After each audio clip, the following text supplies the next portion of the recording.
alam mo ba na ang pagpipi sa aking harapan ay isang napakalaking kasalanan? Hindi mo gugustuhin rekol-rekolan dahil paulit-ulit kang mababawian. Babawi sa pipi at re-rekol-rekolan maski ang iyong bangkay. Babawian ka ng babawian hanggang bawian ka na lamang ng buhay. Pero ayos lang, wag mo sanang mamasamain. Hindi ako titigil sa kakarekol hanggat abot ako ng iyong paningin. Alam kong natroma ka na at ayaw mo nang ulitin.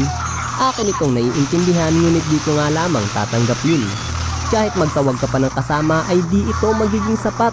Gawin mong 2, 3 o 5 kukulangin pa rin kayong lahat. Walang kang mayayakap na tore, walang magliligtas sa'yo pare. Total ikaw naman ang nauna, bawi ka na lang next game kung pwede. Kahit mag-group activity pa kayo ay hindi kita tatantanan. Hindi pa ako pwedeng mamatay hanggat hindi ko nakikita ang bangkay mo sa daanan. Kahit saang dupalot ka magpunta, sa akin pa rin ang bagsak mo. Kahit nasaang parte ka pa ng mapa, magkikita pa rin tayo. Hindi ako makakapayag na iba ang papas lang sa iyo. KS na kung KS pero paghihiganti ko ito.